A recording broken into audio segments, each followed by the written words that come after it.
Good morning and welcome student.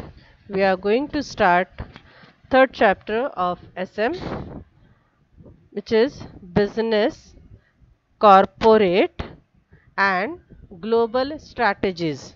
Means business strategies, corporate strategies and global strategies.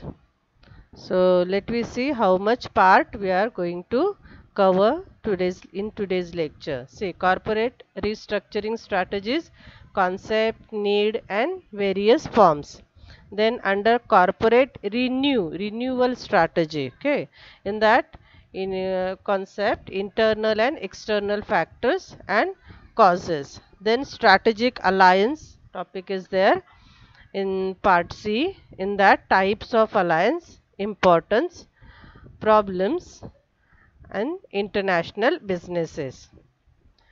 And then public private participation, in that PPP model, public private participation. In that we have to study importance of PPP, then problems and then various strategies or approaches of PPP model, public private participation. So now let me if part is also there, IT driven strategies, information technology driven strategies. In that importance, limitations and contribution of IT sector in Indian businesses. Okay, so all over 5 parts are there. Let me see how much possible to cover in today's lecture. Now first one is corporate restructuring.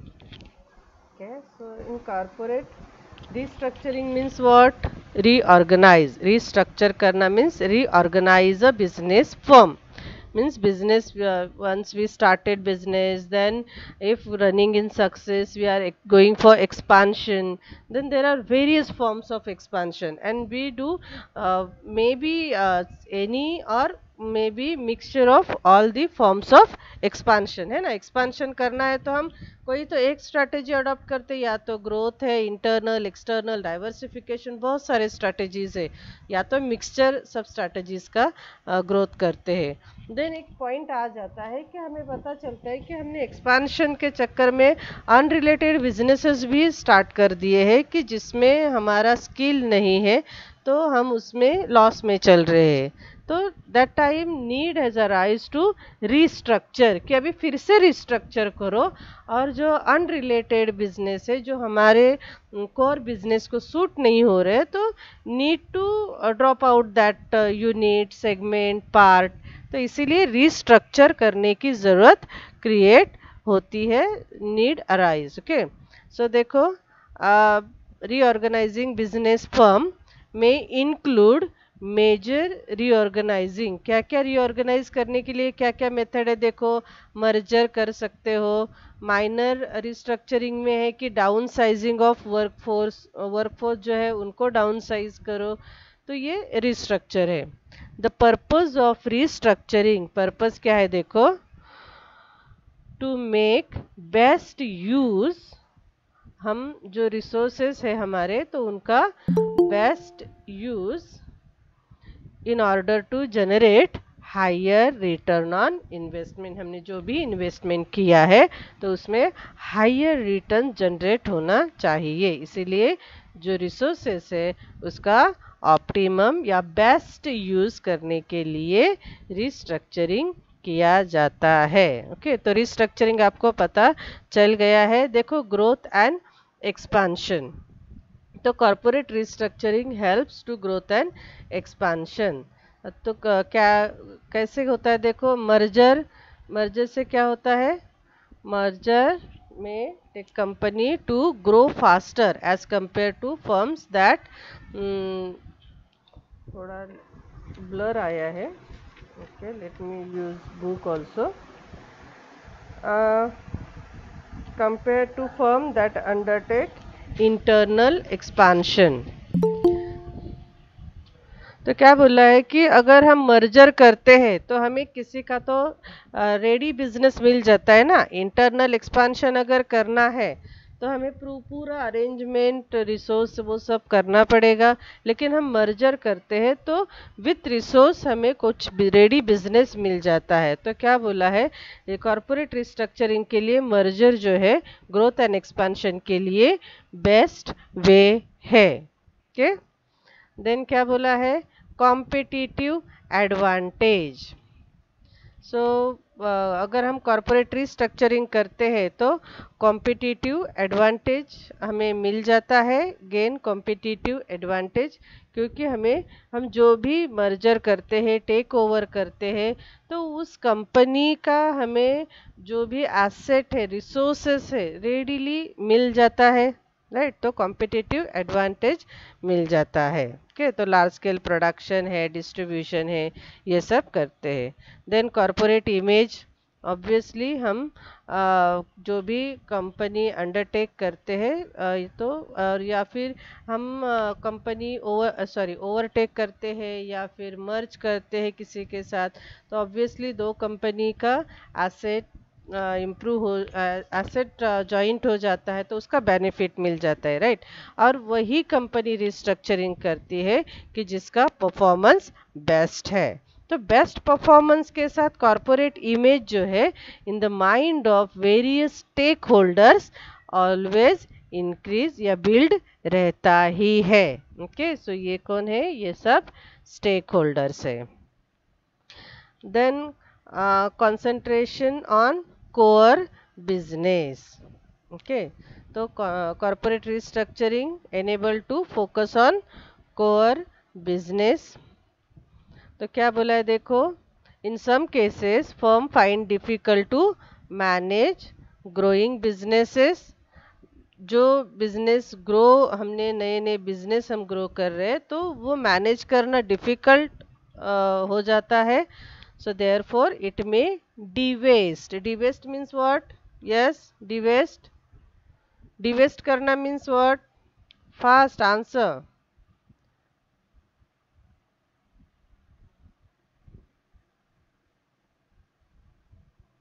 Yes, divest means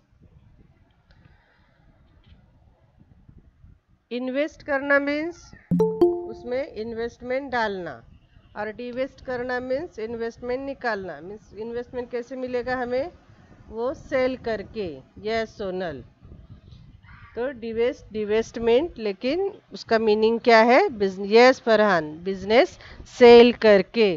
तो जो non core business है, मैंने starting में ही आपको बोला था, non core business जो है वो डिवेस्ट करना। यहाँ पे एग्जाम्पल दिया है देखो, Glaxo pharmaceutical had divested its family product division to Heinz। Glaxo ने उनके जो फैमिली प्रोडक्ट थे, कॉम्प्लान, फैरेक्स, ग्लूकॉन डी, ये सब उन्होंने क्या किया, हेन्स में डिवेस्ट कर दिया। सो दैट उनका मेन बिजनेस क्या था, फार्मास्यूटिकल, मेडिसिन से रिलेटेड था, और ये एनर्जी बूस्टर ये सब उन्होंने किए थे। तो कोर बिजनेस से आगे अलग से जा रहे थे, तो फिर उन्होंने क्या किया, वो डिवेस्ट कर दिए। देन डेप्ट सर्विसिंग प्रॉब्लम, तो जो भी हमने डेप्ट लिया है तो उसका सर्विस नहीं कर पा रहे, मीन्स उनका लोन नहीं पे कर पा रहे, तो डेप्ट बर्डन हो जाता है, रीपेमेंट का क्वेश्चन अराइज हो जाता है, हम इंस्टॉलमेंट या इंटरेस्ट पे नहीं कर पाते, तो फिर 1 यूनिट सेल करके हम वो डेप्ट जो है उसका इंटरेस्ट पे कर सकते हैं। या दूसरा ऑप्शन क्या है, डेप्ट इक्विटी स्वैप, स्वैप करना, डेप्ट को इक्विटी में स्वैप करना, जो भी हमारा डेप्ट है तो उनको इक्विटी ऑफर करना, इट इज कॉल्ड डेप्ट इक्विटी स्वैप। तो ये भी हो गया रिस्ट्रक्चर, कि आपका डेप्ट था, आपने जो हमें आपको बोरोड दिखा रहा था या फिर डिबेंचर दिखा रहा था, अभी आप रिस्ट्रक्चर कर रहे हो तो आपने उनको इक्विटी दे दिया, तो इक्विटी शेयर होल्डिंग दिखा रहा है, रिस्ट्रक्चर हो गया, चेंज हो गया, राइट। देन नेक्स्ट क्या है, मार्केट शेयर। ओके, तो मार्केट शेयर इंक्रीज करने के लिए मर्जर टेक ओवर किया जाता है, राइट। देन मिसमैच प्रॉब्लम, वही कि हमारा कोर बिजनेस से अलग ही हम बिजनेस स्टार्ट कर रहे हैं तो मिसमैच प्रॉब्लम हो जाता है, इसीलिए फिर रिस्ट्रक्चर करना पड़ता है। Then obsolete product, certain technology जो है एब्सोल्यूट हो जाती है, या क्या बोलेंगे आउटडेटेड हो जाती है, क्योंकि नया नया टेक्नोलॉजी आते रहता है। बहुत सारे ओल्ड मोबाइल कंपनी क्या बोलेंगे ओल्ड वर्जन जो मोबाइल कंपनीज चला रहे थे, अभी नया नया एंड्रॉयड फ़ोन आ गए हैं, तो बहुत सारे जैसे कि हम बोलते हैं नोकिया, वो भी आउटडेटेड हो गई है ना उनके प्रोडक्ट। यहाँ चेतक का एग्जांपल दिया है। देन हमें एक कैमरा था कोडैक, वो भी आउटडेटेड हो गया है, तो फिर रिस्ट्रक्चरिंग का क्वेश्चन अराइज हो जाता है या फिर रिस्ट्रक्चरिंग अडॉप्ट करना पड़ता है। यहाँ पे भी एक देखो दिया है वॉकमैन, पता नहीं आप लोगों को ये मालूम है नहीं, ये जो डिवाइस है वॉकमैन, जो स्मॉल रेडियो का स्मॉल वर्जन होता था वो, और वही while walking we can listen music, तो ऐसा उसका फैसिलिटी था। ये सारे ब्रांड जो है चेतक स्कूटर, वॉकमैन, और हमने अभी नाम लिया कोडैक, नोकिया, वो सब क्या हो गए ऑब्सोलीट प्रोडक्ट हो गए हैं। तो ऐसे एब्सोल्यूट प्रोडक्ट को ड्रॉप आउट करने के लिए रिस्ट्रक्चरिंग किया जाता है। तो ये क्या था सब, नीड फॉर कॉरपोरेट रिस्ट्रक्चरिंग, कि कॉरपोरेट रिस्ट्रक्चरिंग करने की ज़रूरत क्या है। सॉरी। देन नेक्स्ट है फॉर्म्स ऑफ कॉरपोरेट रिस्ट्रक्चरिंग। तो क्या क्या कर सकते हो, अभी हमने देखा मर्जर एंड टेक ओवर करते हैं, तो ये कॉन्सेप्ट आपको क्लियर है। एक से ज़्यादा कंपनी मर्ज हो जाती है, मर्जर बोला जाता है, या टेक ओवर मार्केट से शेयर परचेस करके भी टेक ओवर किया जाता है, या फिर होस्टाइल नेगोशिएशन करके भी टेक ओवर किया जाता है। ओके, तो मर्जर टेक ओवर है, हॉरिजॉन्टल मर्जर है, वर्टिकल मर्जर है, कॉन्ग्लोमरेट मर्जर है। तो लास्ट लेक्चर में हमने ये क्लियर किया है। दे टेक ओवर के टाइप से देखो ये बच्चों।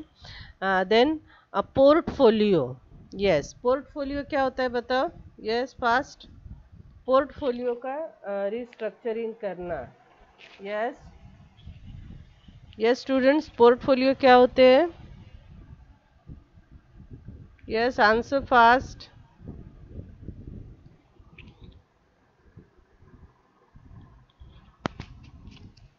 पोर्टफोलियो मीन्स जो हमने हमारे नंबर ऑफ या वैरायटी ऑफ बिजनेस, जो बिजनेस है कंपनी के अंडर, ये नहीं नहीं, कलेक्शन ऑफ फाइनेंशियल इन्वेस्टमेंट, ऐश्वर्या different security investment. Okay, as an investor आपने राइट बता दिया, लेकिन एज अ हम इंडस्ट्रियलिस्ट करके यहाँ पोर्टफोलियो बोलेंगे। ठीक है, जैसे कि हमारा टाटा का कंपनी है, तो टाटा का पोर्टफोलियो क्या क्या है, यस फास्ट बताओ, टाटा का पोर्टफोलियो बताओ, यस फास्ट। टाटा स्टील है, टाटा इंश्योरेंस है, yes Jyoti, Tata steel, Tata insurance, Tata motors, yes. Then entertainment, Tata dish है, एंटरटेनमेंट में भी है ना, yes TCS, very good Jyoti, TCS है। हाउसिंग है, nice nice, Ghazi Ghulam Ghazi, wow, Tata housing, yes Diksha, perfect. तो ये सब क्या है, टाटा के पोर्टफोलियो है ना।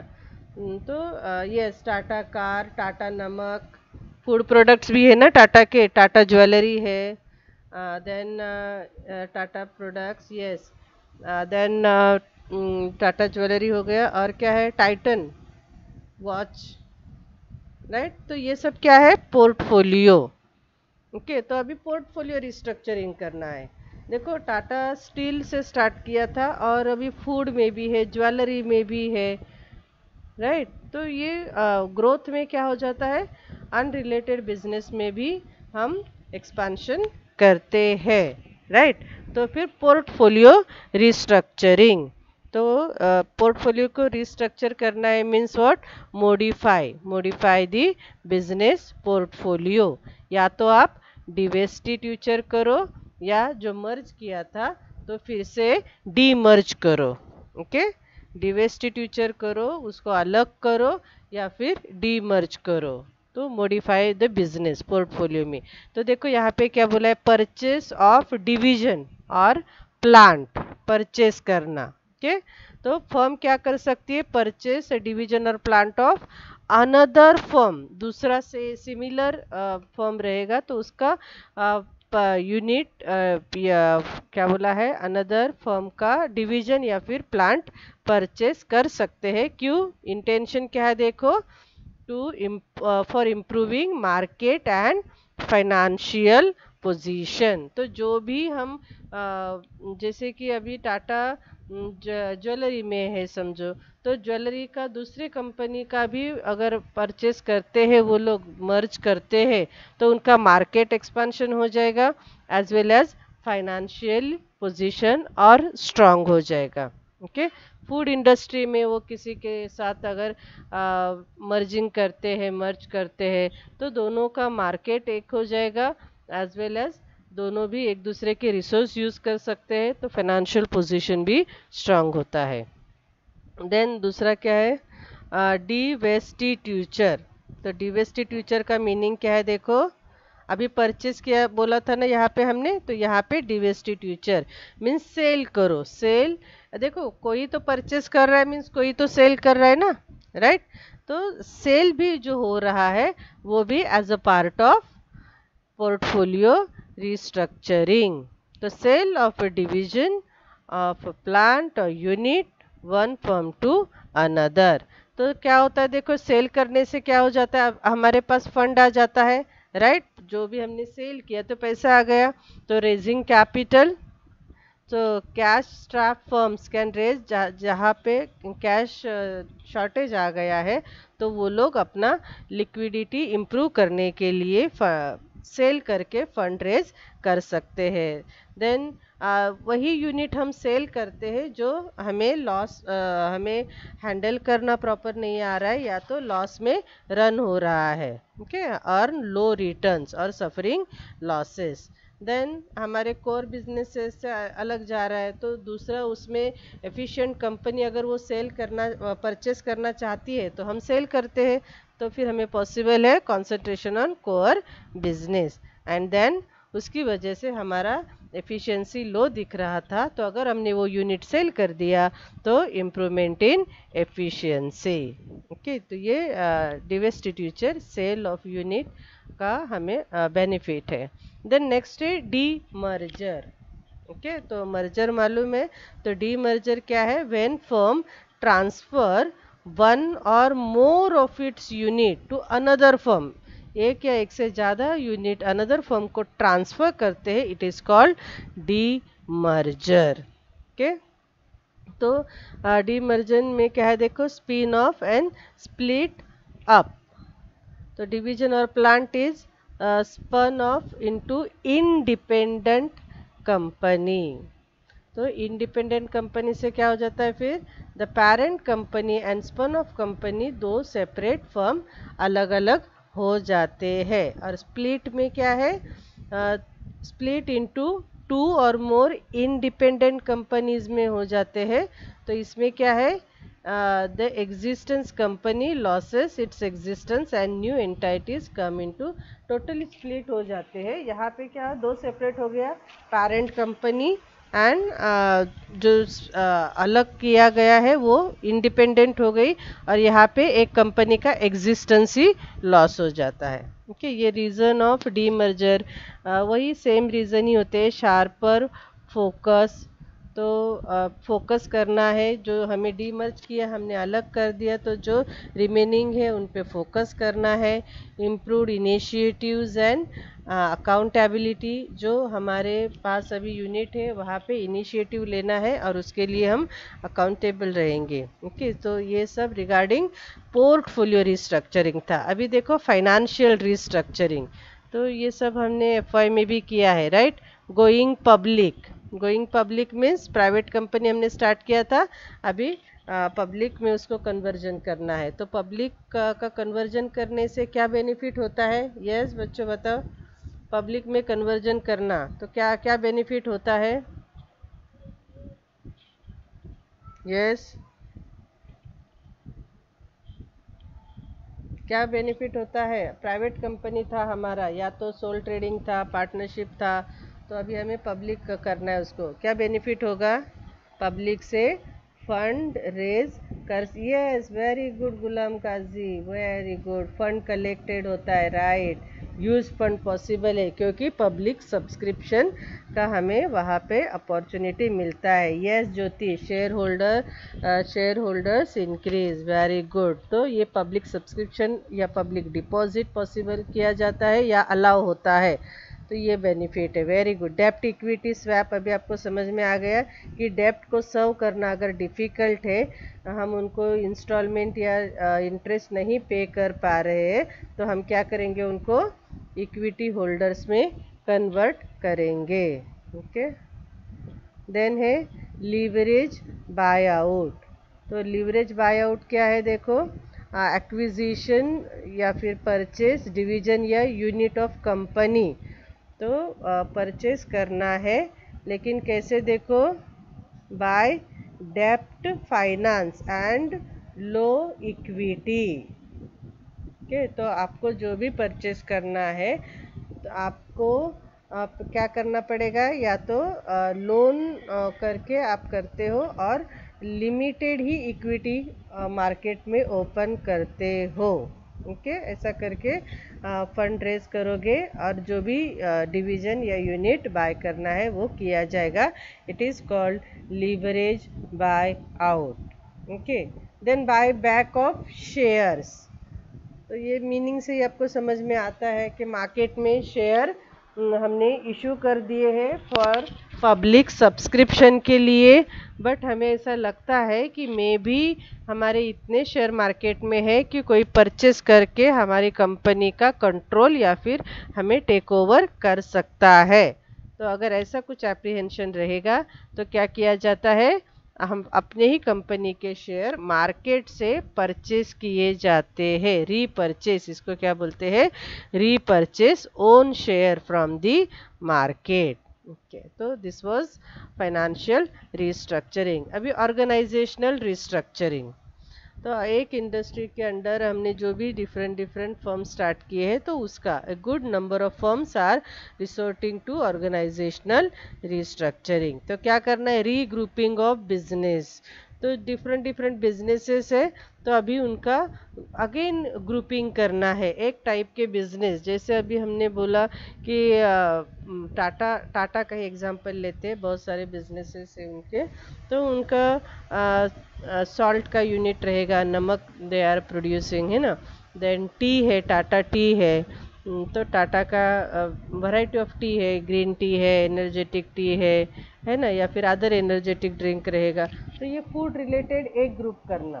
देन व्हीकल के बहुत सारे उनके टाइप्स है, नैनो से लेकर क्या बोलेंगे हेवी व्हीकल ट्रक तक है। तो ऑब्वियसली उनके मैन्युफैक्चरिंग या उनके बिजनेस यूनिट ही डिफरेंट रहेंगे, जिसको हम बोलते हैं स्ट्रैटेजिक बिजनेस यूनिट, है ना। तो उनका ग्रुप करना कि पूरा व्हीकल इंडस्ट्री जो है वो एक साथ लाना है, तो ऐसा रीग्रुपिंग ऑफ बिजनेस। देन दूसरा है कि बिजनेस प्रोसेस री इंजीनियरिंग।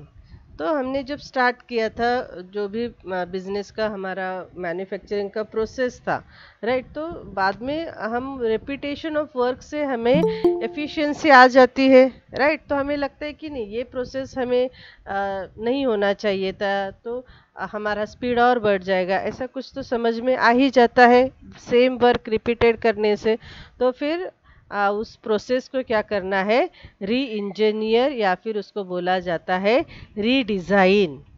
ओके, रीडिज़ाइन करना है, तो हमें पता चल जाता है कि कौन सा अननेसेसरी प्रोसेस चल रहा है, तो हम उसको अगर रिड्यूस करते, रिमूव कर देते सर्टन स्टेप को, तो फिर हमारा कॉस्ट भी रिड्यूस हो जाता है, और जो भी प्रोसेस चल रहा है तो उसका वैल्यू बढ़ जाता है, मैक्सिमाइजिंग वैल्यू एडेड। देन दूसरा है down size. Down sizing means what? Retrenchment of surplus man power. तो हमारा अगर हम रीग्रुपिंग ऑफ बिजनेस कर रहे हैं, रीडिज़ाइनिंग हमारा प्रोसेस कर रहे हैं, तो सर्टन स्टेप्स हम रिड्यूस कर रहे हैं, सर्टन प्रोसेस रिड्यूस कर रहे हैं, तो फिर ऐसा समझ में आ जाता है कि मैन पावर जो है वो अभी एक्सेस है देन रिक्वायरमेंट, तो उनको क्या करना है, रिट्रेंचमेंट करना है, it is called downsizing. Okay, then outsourcing. तो सर्टन सर जो भी हमारे डिफरेंट डिफरेंट प्रोसेसेस है, या तो ऑफिस रिलेटेड, मैन्युफैक्चरिंग रिलेटेड, या फिर कस्टमर रिलेटेड, है ना, बैक ऑफिस, या तो एक्चुअल प्रोडक्शन, या फिर कस्टमर रिलेटेड जो भी है, तो ऐसा समझ में आ जाता है कि हम कस्टमर को सर्विस प्रोवाइड करना, उसके लिए अलग से डिपार्टमेंट बनाना पॉसिबल नहीं है, तो फिर क्या किया जाता है, वो आउटसोर्स करवाया जाता है, राइट। या तो बैक ऑफिस रिलेटेड रहेगा, जो डॉक्यूमेंटेशन वो सब।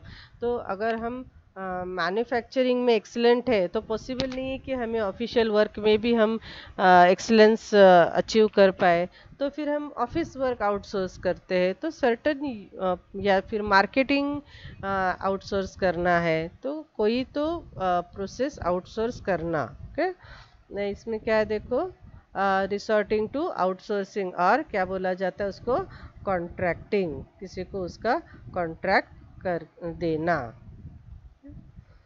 देन नेक्स्ट क्या है, ये है ऑर्गेनाइजेशनल रिस्ट्रक्चरिंग हो गया। देन रिहैबिलिटेशन स्कीम्स, रिहैबिलिटेशन के क्या क्या स्कीम्स है देखो।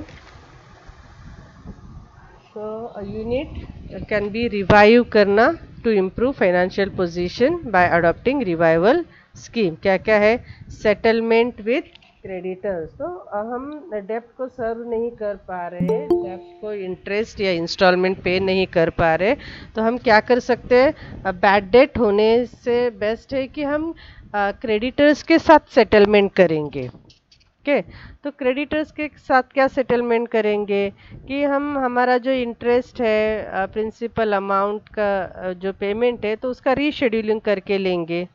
उनको बोलेंगे कि अभी तक तो नहीं दे पाए, लेकिन आगे से हम दे सकते हैं, तो हमें रीशेड्यूल करके दे दो कि कितना इंटरेस्ट पर मंथ आपको देना है। तो क्रेडिटर्स कौन कौन है देखो यहाँ पे, सप्लायर्स है जो हमें रॉ मटेरियल सप्लाई करते हैं, बैंक्स है, फाइनेंशियल इंस्टीट्यूशंस है, हमारे डिबेंचर होल्डर्स है, हम उनको अगर लोन नहीं दे, उनके जो इंटरेस्ट नहीं दे पा रहे, तो हम उनको इक्विटी ऑफर करते हैं ना, तो हमारे डिबेंचर होल्डर्स है। तो ये सारे हमारे क्रेडिटर्स है, तो उनके साथ सेटलमेंट करना कि दो, या देखो कन्वर्जन ऑफ डेब्ट इनटू इक्विटी, ये भी आप ऑप्शन कर सकते हो, या फिर पेमेंट ऑफ एरियर्स, जो भी अभी तक का हमने पेमेंट नहीं किया है, वो सब एरियर्स जो है वो इंस्टॉलमेंट में पे करेंगे। ओके, तो ये हो गया सेटलमेंट विथ क्रेडिटर्स, तो ऐसा करके भी आप बैड डेट होने से बच सकते हैं। दूसरा है डिवेस्टमेंट कर सकते हो, तो जो सिक यूनिट है वो डिवेस्ट करो या फिर डिस्पोज ऑफ, मीनिंग सेम ही है, डिस्पोज ऑफ करना मीन्स सेल करना, अनप्रॉफिटेबल यूनिट, तो सिक मतलब अनप्रॉफिटेबल है ना, अनप्रॉफिटेबल यूनिट, प्लांट, या फिर अदर नॉन इसेंशियल एसेट, तो हमें लिक्विडिटी मीन्स कैश मिल जाएगा। Then strict control over cost, जो भी कॉस्ट जनरेट हो रहे हैं, अगर अननेसेसरी हमें उस पर कंट्रोल रखना है, तो हमें पता चलेगा कौन से कॉस्ट इसेंशियल है और कौन से अननेसेसरी है, या तो हमने जिनको एक्सपेंस करने का अथॉरिटी दिया है स्पेंडिंग करने का, तो अननेसेसरी किसी पे भी स्पेंडिंग करते हैं, राइट। तो आप उस पर स्ट्रिक्ट कंट्रोल रखो, तो आपका जो कॉस्ट में वेस्टेज हो रहा था, एक्सपेंसेस जो बढ़ रहा था, तो वो रिड्यूस हो जाएगा। मोस्टली यहाँ क्या बोला है, डिस्क्रिशनरी जो एक्सपेंसेस चल रहा है, तो उस पर कंट्रोल आ जाएगा। Then streamlining of operations, तो जो हमारे बिजनेस एक्टिविटीज़ है, तो वो एक ही लाइन में लेके आओ, स्ट्रीम लाइन उसको बोलते हैं। Must be business operations review करो और फाइंड आउट कि एनी अनप्रोडक्टिव या अनरिलेटेड या अननेसेसरी एक्टिविटीज़ है, तो फिर आप उसको रिमूव करो, और जो भी एक्टिविटीज़ पूरा वो स्ट्रीमलाइन लाना है। देन एडिशनल फंड का प्रोविज़न करो। एडिशनल फंड की क्या क्या ज़रूरत होती है, देखो मोस्टली वर्किंग कैपिटल के लिए या रिपेयरिंग के लिए या मॉडर्नाइजेशन के लिए एडिशनल फंड की ज़रूरत होती है, तो उसका प्रोविज़न या अरेंजमेंट करना है। कैसे करना है, राइट इशू कर सकते हो शेयर का, है ना, या तो टर्म लोन ऑफर कर सकते हो फ्रॉम फाइनेंशियल इंस्टीट्यूशन से।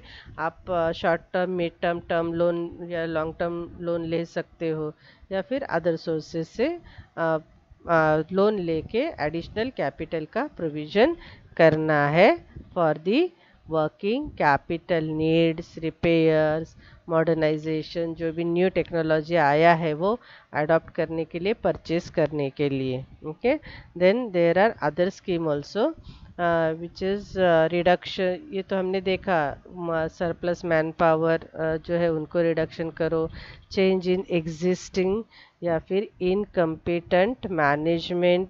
मैनेजमेंट जो है वो भी रीज़न होता है कि वो इनकम्पिटेंट है, तो उसको आप चेंज करना, वही वो एक स्कीम कर सकते हो। Reformulation of product market strategy means जो प्रोडक्ट जिस मार्केट में आपने इंट्रोड्यूस करवाया है तो उसको भी आप रिफॉर्मुलेट करो। मे बी आपका प्रोडक्ट उस मार्केट में नहीं चल रहा है तो दूसरे मार्केट में उसको लॉन्च कर दो, राइट। तो ऐसा प्रोडक्ट मार्केट स्ट्रैटेजी जो है, या उस मार्केट में जो आपने प्रोडक्ट इंट्रोड्यूस कर दिया है वो छोड़ के दूसरा प्रोडक्ट वहाँ पे इंट्रोड्यूस कर दो, तो ये रिफॉर्मुलेट करना है। So this is about what, rehabilitation schemes के क्या क्या, देखो क्रेडिटर्स के साथ सेटलमेंट, देन डिवेस्टमेंट है, स्ट्रिक्ट कंट्रोल ओवर कॉस्ट है, स्ट्रीमलाइनिंग ऑफ ऑपरेशंस है, then provisions of additional capital and other schemes.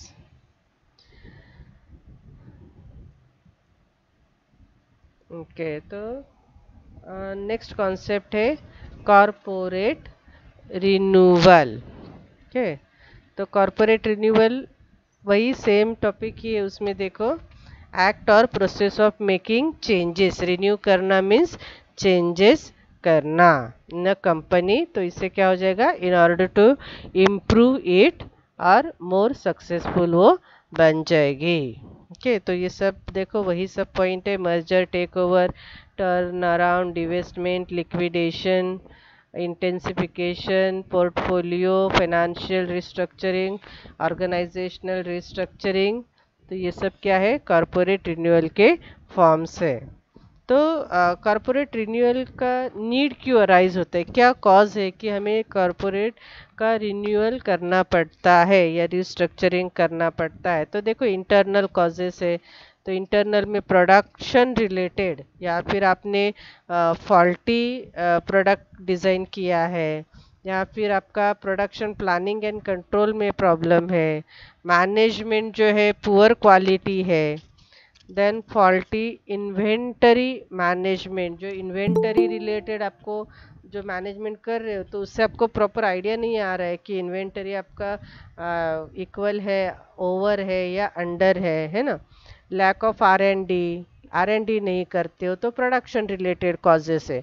Marketing related में क्या है, देखो पुअर प्रमोशन मिक्स, जो प्रमोशन के लिए आपने प्रमोशन मिक्स यूज़ किया है वो पुअर सिलेक्ट किया है आपने, तो आपने जैसे कि एडवर्टाइजिंग पे ज़्यादा एम्फेसाइज करते हो, अदर जो आप यूज़ नहीं करते हो जैसे कि सोशल मीडिया वो सब है, तो वो है faulty pricing strategy, then distribution channel, then dealers के साथ पुअर रिलेशनशिप है, management, then marketing research lack then poor after sales service, then finance related देखो रॉन्ग सोर्सेस आपने फंड रेजिंग के लिए यूज़ किए हैं। रॉन्ग सोर्सेस किसको बोला जाता है, तो जिसके लिए आपको हायर इंटरेस्ट पे करना पड़ता है, तो रॉन्ग सोर्सेस है ना। आपको फंड रेज करते समय ये भी देखना पड़ता है ऐसे ही सोर्सेस से लोन अवेलेबल करो जहाँ पे आपका इंटरेस्ट कम या लो क्रिएट हो, right. Then poor application of fund, जो भी आपने फंड लिया है, आपका ओन फंड है, बोरोड फंड है, आपको प्रॉपर यूज़ करना चाहिए, लेकिन आप उसका यूज़ प्रॉपर नहीं कर रहे हो। जहाँ पे स्पेंडिंग करना चाहिए वहाँ पे आप ज़्यादा उसको इग्नोर करके, जहाँ ज़रूरत नहीं है मे बी उस डिपार्टमेंट में स्पेंडिंग किया जा रहा है। Okay, then defective capital structure, जो भी कैपिटल स्ट्रक्चर है, अभी आप ये अकाउंट के स्टूडेंट हो, आप कैपिटल अकाउंट में बनाते हो ना कैपिटल स्ट्रक्चर, तो वो डिफेक्टिव है। ओन कितना चाहिए, बोरोड कितना चाहिए, तो वो कैपिटल स्ट्रक्चर डिफेक्टिव है। Misuse of fund, faulty credit policy and management, तो आपका क्रेडिट पॉलिसी में भी आप कुछ ज़्यादा ही क्रेडिट पीरियड दे रहे हो, है ना। तो आप अगर हम क्रेडिट पीरियड मैक्सिमम दे रहे हैं तो ऑब्वियसली फिर कॉस्ट भी हाई होना चाहिए। तो जो भी क्रेडिट पॉलिसी आपने बनाया है तो मे बी फॉल्टी रहेगा। देन HR रिलेटेड कॉजेस में क्या है, देखो, फॉल्टी रिक्रूटमेंट एंड सिलेक्शन, आपने जो एम्प्लॉयज़ हायर किए हैं तो फॉल्टी है रिक्रूटमेंट और सिलेक्शन, ट्रेनिंग नहीं दे पा रहे हो, डेवलपमेंट प्रोग्राम ऑर्गेनाइज नहीं कर पा रहे हो, या फिर जो परफॉर्मेंस अप्रेजल का स्ट्रैटेजी है वो डिफेक्टिव है। प्रमोशन स्ट्रैटेजी जो है, या तो प्रमोशन, यस, प्रमोशन स्ट्रैटेजी क्या क्या होता है बताओ। यस बच्चों, प्रमोशन स्ट्रैटेजी, यस। प्रेरणा दरोली, आउटसोर्सिंग करना मीन्स किसी और से करके लेना। जैसे हमें किसी प्रोडक्ट रिलेटेड हमें कंप्लेंट करना है तो वो लोग क्या करते हैं, तो जो कंप्लेंट लेने के लिए क्या बोलते हैं उसको हम, कॉल सेंटर, तो कॉल सेंटर को हमें नंबर दिया जाता है ना कि आप कॉल सेंटर को कॉल करो। तो कंपनी एक है और हम हमारी कंप्लेंट कहाँ पे दे रहे, कॉल सेंटर को। तो यही कि कस्टमर केयर रिलेटेड उन्होंने आउटसोर्स किया है। कभी कभी कोई कंपनी उनका ऑफिस का वर्क भी आउटसोर्स करके लेते हैं, है ना। तो वो आउटसोर्स किसी दूसरे से करा के लेना, या फिर हम बोलेंगे किसी और को कॉन्ट्रैक्ट देना, it is called outsource. Okay, promotion strategy कौन कौन सा होता है बताओ। यस प्रेरणा, आउटसोर्सिंग समझ में आ गया। प्रेरणा, ओके।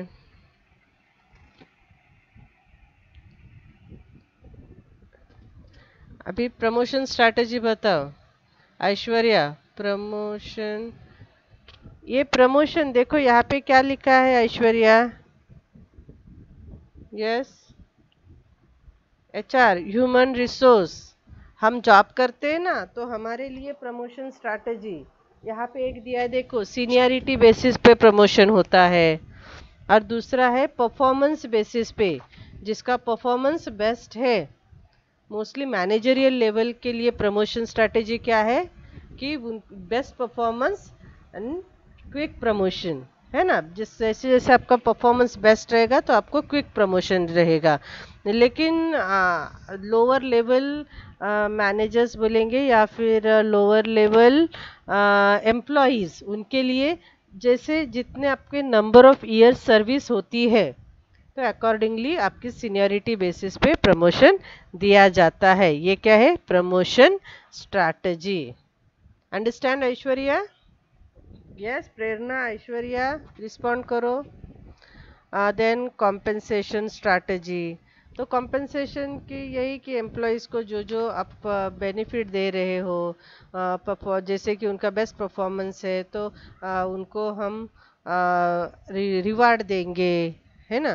तो ये कॉम्पेंसेशन स्ट्रैटेजी, या तो हम उनके इंश्योरेंस के रिलेटेड, उनको नॉन मॉनेटरी बेनिफिट के रिलेटेड हमारी क्या स्ट्रैटेजी है, तो वो सब compensation strategy, monetary non monetary.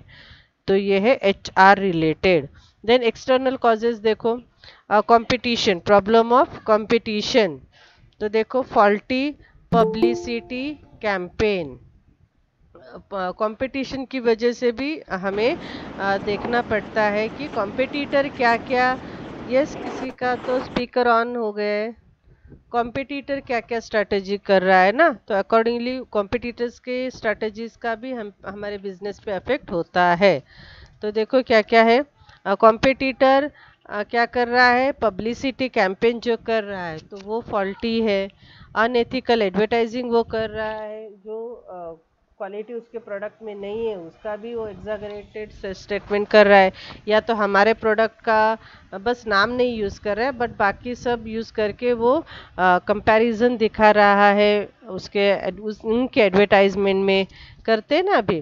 तो ये unethical advertising, duplication of firms product by competitor to malign the name of the firm. तो हमारे फर्म का नाम खराब, हमारे प्रोडक्ट का नाम खराब करने के लिए कॉम्पिटिटर क्या कर रहा है, डुप्लीकेशन थोड़ा सा कुछ चेंज करके वो अपना प्रोडक्ट उसमें लॉन्च करते हैं।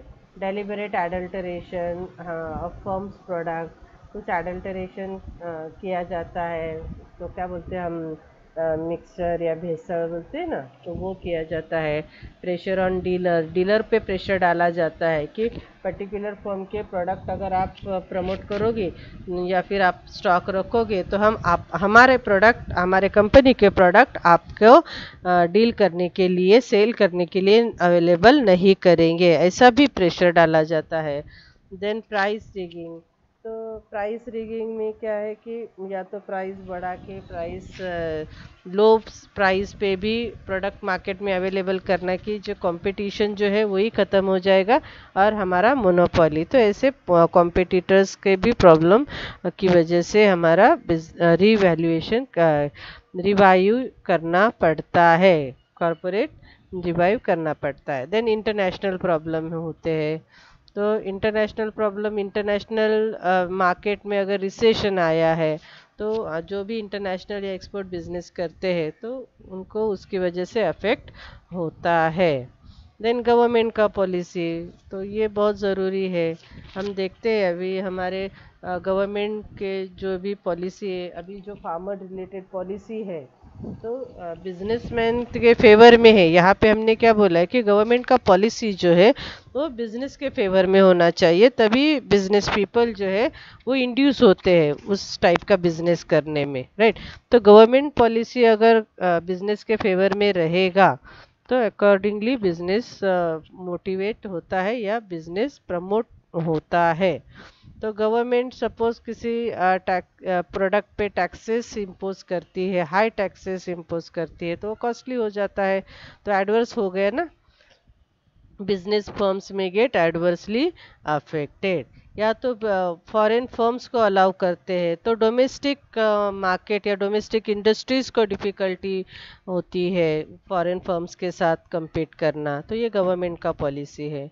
देन अदर कॉजेस में क्या बोला है, देखो इंफ्रास्ट्रक्चर का फैसिलिटी इनएडिक्वेट होता है, रोड हो, पावर हो, वाटर हो, है ना। लॉ एंड ऑर्डर का प्रॉब्लम होता है, extortion, terrorist attack certain region में बहुत है ना ये। देन स्मगलिंग एक्टिविटीज़ का भी प्रॉब्लम होता है, जो प्रोडक्ट का बिजनेस हम करना चाहते हैं तो उसमें स्मगलिंग हो जाता है। देन ब्रांड पायरेसी, तो हमारा जो भी ब्रांड है तो उसका डुप्लीकेट मार्केट में लॉन्च किया जाता है, इसको ब्रांड पायरेसी बोलते हैं। तो this are the other causes कि जो हमारे कॉरपोरेट रिन्यूअल जिसकी वजह से हमें करना पड़ता है। नाउ नेक्स्ट है factors influencing corporate renewal strategy. तो अगर कॉरपोरेट रिन्यूअल स्ट्रैटेजी करना है तो कौन कौन से फैक्टर्स का कंपनी ने मस्ट कंसीडर या टेक इनटू कंसीडर, कौन कौन से फैक्टर्स कंसीडर करने चाहिए, तो उसमें है internal factors and external factors, right. तो इंटरनल मैन पावर कि आप जो भी स्ट्रैटेजी अडॉप्ट करना चाहते हैं तो करने के लिए आपके पास कॉम्पिटेंट, क्वालिटी या स्किलफुल मैन पावर या फिर उसके लिए जो रिक्वायर्ड क्वालिटी के स्किल के मैन पावर है तो है या नहीं आपके पास, तो ये वो आपका इंटरनल फैक्टर है। नहीं तो उसके लिए आपको क्या करना है, सिलेक्शन करना है प्रॉपर स्टाफ, उनको ट्रेनिंग करो, उनको मोटिवेशन प्रोवाइड करो, तो आपका मैन पावर प्रॉपर अवेलेबल हो जाएगा। देन कैपिटल अरेज करो फ्रॉम वेरियस सोर्सेज, तो कैपिटल रिसोर्सेज है उसमें। अगर आपको मैसिव टेक्नोलॉजी या अपग्रेडेशन टेक्नोलॉजी करना है, हेवी टेक्नोलॉजी परचेज करना है, तो लार्ज अमाउंट ऑफ कैपिटल का ज़रूरत पड़ेगा। देन फिजिकल रिसोर्सेज में क्या है, देखो plant, machinery, office, premises, material, तो ये सब अवेलेबल करना है। देन काम करने के लिए लेबर का कंट्रीब्यूशन, डेडिकेशन या कमिटमेंट ज़रूरी होता है, तो मैनेजमेंट लेबर रिलेशन बेस्ट होना चाहिए। देन नेक्स्ट है values and belief of top management, तो मैनेजमेंट भी रेडी होना चाहिए कॉरपोरेट रिन्यूअल के लिए, राइट। तो वही values and beliefs of top management. Then next है इंटर डिपार्टमेंटल कोऑपरेशन, तो ऑब्वियसली जो भी ऑर्गेनाइजेशन का फंक्शनिंग चलता है तो उनका इंटर डिपार्टमेंट में कनेक्शन होता है, एक डिपार्टमेंट दूसरे से कनेक्टेड होता है, मार्केटिंग, प्रोडक्शन, फाइनेंस, एचआर, तो उनका भी एक दूसरे के साथ प्रॉपर कोऑर्डिनेशन, इंटर लिंकेजेस होना चाहिए। ओके, देन ये हो गया इंटरनल। एक्सटर्नल में देखो कस्टमर प्रेफरेंस, ठीक है। तो आप जो भी नया मार्केट में न्यू लाना चाहते हो, इट शुड बी आप as per the need, expectation and preference of customer. तो उसके लिए आपको प्रॉपर एनालिसिस करना पड़ेगा कि करंट कस्टमर्स के एक्सपेक्टेशन प्रेफरेंसेस क्या है, एंड अकॉर्डिंगली मार्केटिंग मिक्स करना है। मार्केटिंग मिक्स में देखो क्या है, product design, price, promotion, channel of distribution.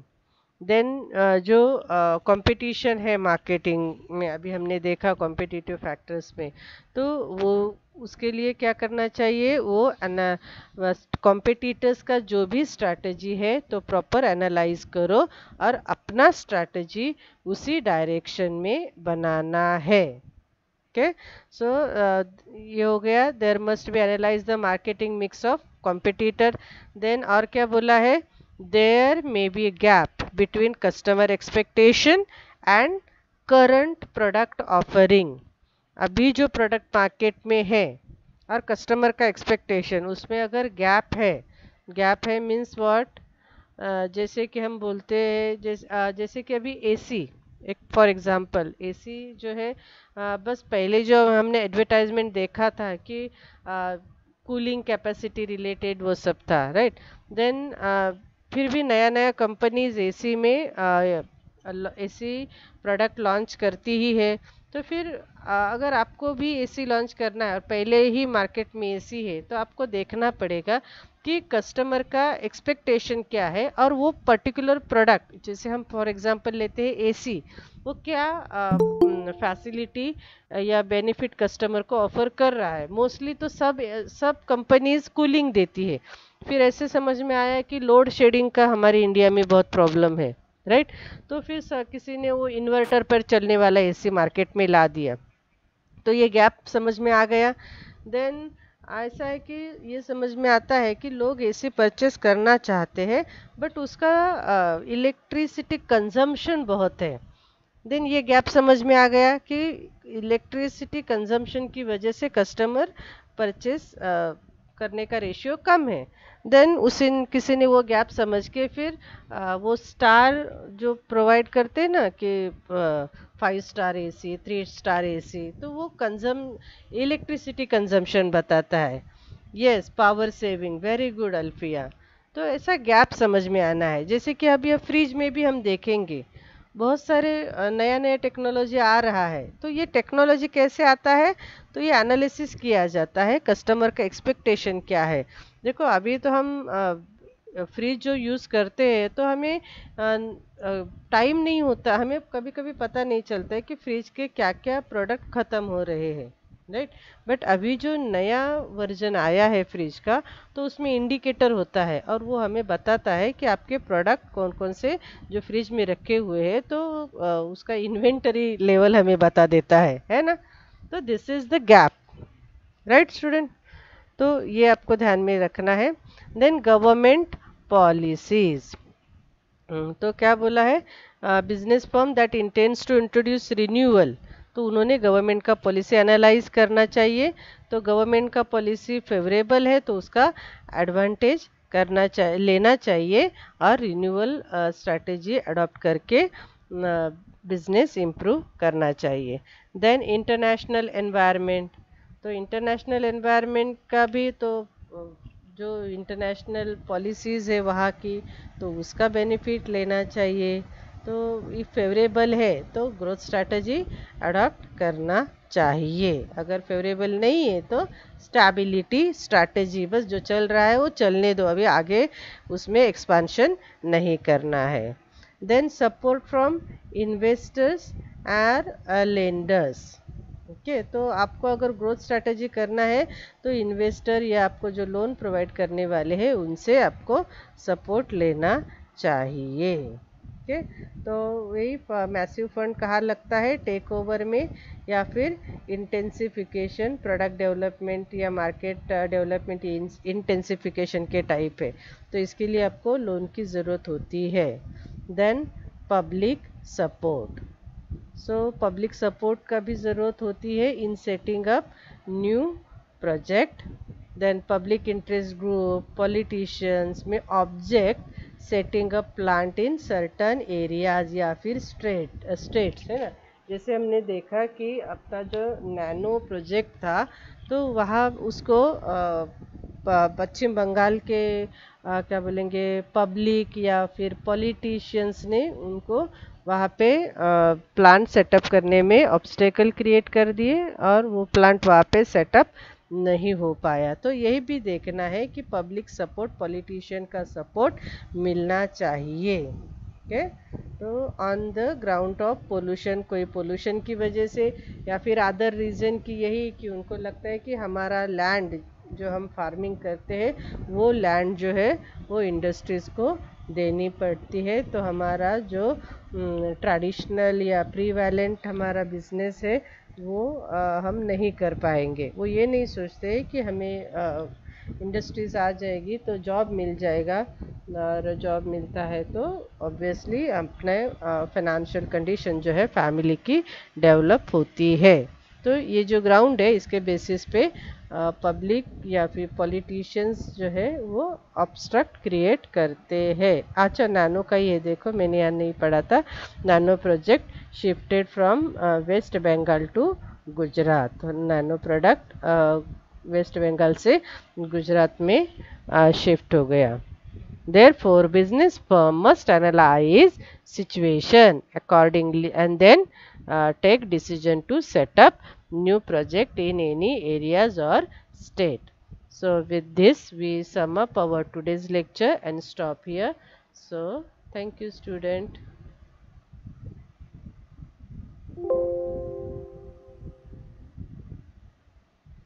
यहाँ पे लेक्चर